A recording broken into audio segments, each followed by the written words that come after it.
people have sacrificed my parents for them. Why would I want to kill any other person after that?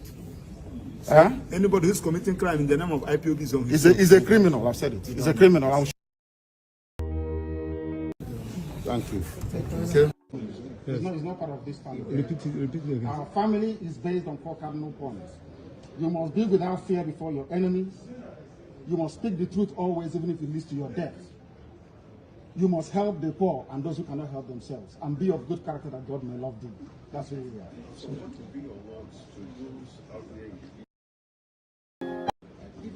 that they are criminals. They are criminals. They are not part of this family. We are called a family for a reason. We've come to save our people, not to enslave them. Anybody conducting any type of activity that contravenes the welfare of our people is a criminal and must be dealt with. Wait, when you should repeat this one. Anybody who is involved in any form of criminality, any form of violence or subversion in the name of Biafra is not part of this family. Our family is noble. It's called IPOB. It's all over the world. So you condemn anything that has to do with killing in the southeast? Why would I kill violence? Yes. People have sacrificed my parents for them. Why would I want to kill any other person after that? So anybody who's committing crime in the name of IPOB is on his own. He's a criminal. I've said it. He's a criminal and should be dealt with adequately. Thank you very much. Thank you. Today, Tuesday, we are covering one nation.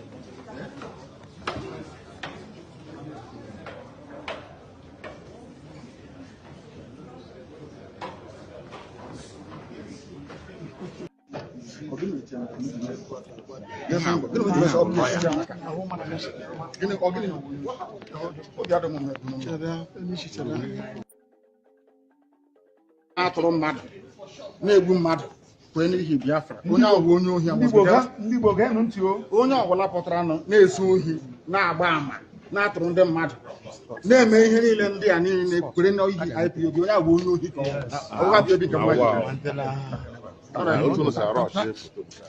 we are here to fight for freedom, for justice, equity and fairness. That's what we're fighting for.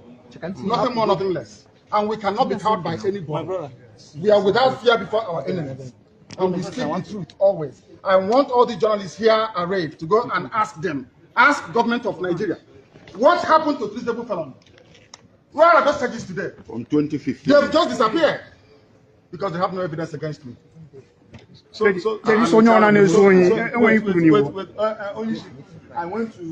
Anybody committing crime cannot go scot-free. I swear it. They cannot go scot-free. Anybody involved in any type of crime in the East cannot go free. And they're doing it because I'm in DSS. That's what if I said no idiot can try this rubbish, and they know it very well. They know it very well. And I suspect that some people in government are complicit. Yes. They are making money with insecurity. That's correct. They're making money with it. They know Nnamdi Kanu is outside. In 2 minutes, this nonsense will stop. Who is the idiot? Who is the bagger? That will speak when I'm talking. Who is the fool? Who is the idiot? I ask. That I give an order in the East, and any idiot will counter it. Who is the bastard? I'm asking you. Nobody can. Sir, are you I'm Nnamdi Kanu. Who is the idiot? No, don't. No, man. What is it? Can you tell us the ongoing killings in the East in the name of IPOB? What is your stand on that? Anybody involved in any form of violence or insecurity in the Southeast, In the name of IPOB. in the name of IPOB, is a gunner, and they know it. Let me come out of this nonsense, this mess. 2 minutes only. There will be peace Only 2 minutes, I guarantee you. and tranquility. And there will be peace in the East, not just Southeast. Everywhere in the East, if not the entire South. Huh? Yes. Thank you so much.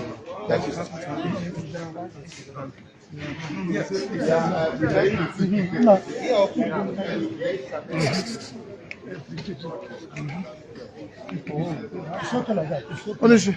Calendar. No, I want the hand. One here. There will be justice. There will be justice. There is nothing under heaven that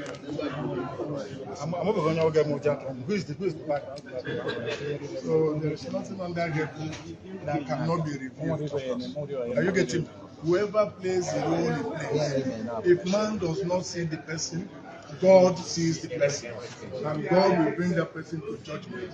Whoever is doing what he judges, that's all. So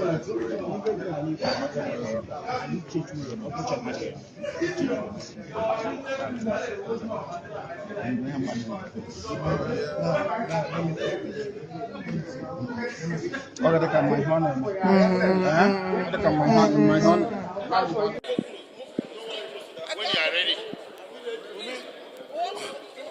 do a count so that everybody. What's your own mic? Let's go. Please, react to this proceedings. Well, ladies and gentlemen of the media, I think can we have some? Are we going to start all over? Start. Ladies and gentlemen of the media and members of the public, I think it's very necessary that we make very clear what happened in court today. We do not want to call it a travesty of justice because of the respect we had for the judiciary, but we are utterly disappointed that today bail was refused. On what grounds?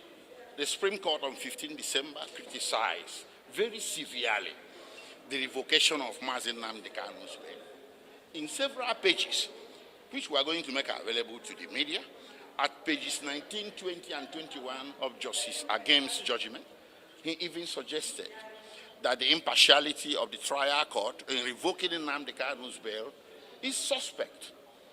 We didn't mind all of that, but still we made an application, a fresh application, to my Lord, urging her to exercise discretion to restore Nnamdi Kanu's bail. She refused it without any reason whatsoever.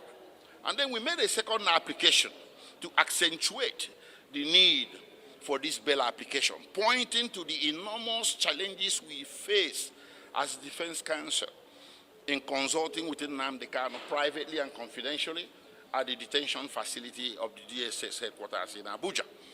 We are only allowed 30 minutes each as counsel on only Mondays and Thursdays for a cumulative period of 2 hours, twice a week, to consult with him separately. And the federal government is feasting to have an accelerated trial. Yes, we too want an accelerated trial, but we have to have it under an environment that respects Section 36, Sub 6, B, and C of the Nigerian Constitution. It's all about fair hearing. It goes to the ground norm. It goes to the basic norms of the society that you must hear the other side. And to hear the other side, he has to have an adequate facility to prepare his defense and to consult with his lawyers. It's the Constitution that said it. It's not us that said it. So we came to my Lord with an application and said, listen, it's impossible for us to conduct this trial under this atmosphere of interference with his right to counsel. They eavesdrop on our conversations. In the little cubicle room of 10 by 10 where we consult with Mazi Nnamdi Kanu, they have secret listening devices and secret photographic and videographic devices. They listen to our conversations secretly, they take our secret photographs, and we adduced this evidence before my Lord. They confiscate our legal documents. They don't allow us to take notes. Pray. You may be lay men and lay women. The general public may not be lawyers, but is this fair? How can you have trial under circumstances like this? It's not possible. So we are not stalling. It is the federal government that is stalling. We can't take notes. So what is the essence of it? We cannot prepare him adequately. We cannot talk with him. We whisper.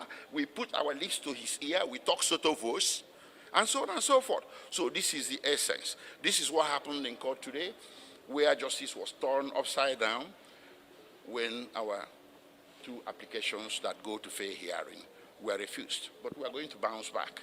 There are more applications to come. Are you going to appeal on this ground? Yeah, definitely. Appeal is ongoing as I speak. Today, by tomorrow, appeal is filed. Okay, excuse me. Please, in addition to that, yes. Please. Yes. In addition to that, what happened today is an act of Federal High Court overruling the decision of a Supreme Court. I want you to get it right. Because the Supreme Court said, Nnamdi Kanu never jumped bail, that the court ought not have revoked that bail on the application of the violator of his right, that is the federal government. You cannot benefit from your own wrong. And we thought that the Supreme Court would have exercised its power under Section 6 of the Constitution to make a consequential order directing that Nnamdi Kanu should be released. But they directed that the trial should be continued here, and we should make an application. Of course, we ought not have made any application. Court should have exercised his power discretionary and released Nnamdi Kanu. That they never did. Then, secondly, which is the most fundamental, I had been going there to visit Nnamdi Kanu. They never allow me to exercise my right as counsel to Nnamdi Kanu. And my right was violated. I took DSSS to Federal High Court. Federal High Court warned DSSS, ordered them to apologize to me, and ordered that they should pay me 5 million naira for close to 2 years now. They have not paid that money, and though I just allow it, that's why I have not enforced it, because 70% is running on top of it. Nobody has appealed against it. So now we filed the same application before the court. It's in the court file, asking my lord to prove that we are not free. Where court has even taken judicial notice of that, but all to no avail. Now the court said that we should apply, since we cannot transfer Nnamdi Kanu to Kuje prison, stating that there is no security at Kuje prison. So that we are now applying that Nnamdi Kanu should be detained, should be remanded in a private house. And we are suggesting Abia State Government House or Abia State Liaison Office. So that is the application. So that is it. Cosmos is waiting for us downstairs. I want to thank the press, for keeping the struggle alive. Yes. Now, I must tell us something. What happened today in this court is almost like an opportunity lost to bring peace, immediate peace, to the Southeast. The Supreme Court had given the Federal High Court the opportunity to bring peace to the Southeast. And they lost it. And unfortunately, they are toying with that opportunity given to them by the Supreme Court. All that the Federal High Court need was to go back to the ruling of the Supreme Court and follow it and give back the bill it had previously withdrawn. And then you will see absolute peace in the Southeast. But with what happened today, it's obvious that certain persons don't want that peace to return to the Southeast. And we are imploring members of the public to please continue to interrogate the reason why the Supreme Court judgment of 15 December 2023 will not be complied with by a Federal High Court. Yes. We need a Federal High Court to simply obey the orders of the Superior Court. A court, look, you did not employ the judges of the Supreme Court for the sake of employing them. Whatever word they utter from their mouth touches on something fundamental. And in this case, in other circumstances, what is fundamental is Nnamdi Kanu did not jump bail. You have no reason to have revoked his bail. Restore it. And the Federal High Court is kind of toying and playing around with it, thereby continuing to create the chaos in the Southeast, thereby continuing to make the federal government waste money. How much the Kanu case coming? They told us they spent 500 million naira. Somebody is signing off that check. Somebody is signing it off. Who is signing off? Who is making money from it? Extra allowances are being paid to all the security men who are in Abuja because of Nnamdi Kanu. It's your money. Wait, and we have been saying the case of Nnamdi Kanu is not such that we need to spend scarce resources on. The federal government is crying about money. They don't have money, but they have all the money to pay all the security agencies. If you go outside, not less than 1,000 security agencies are on patrol in Abuja because of one single man. And tomorrow they will tell us they don't have money to pay salary of workers. So we need them to be reasonable. We need them to do the right thing. We need them to do the proper thing. Thank you very much.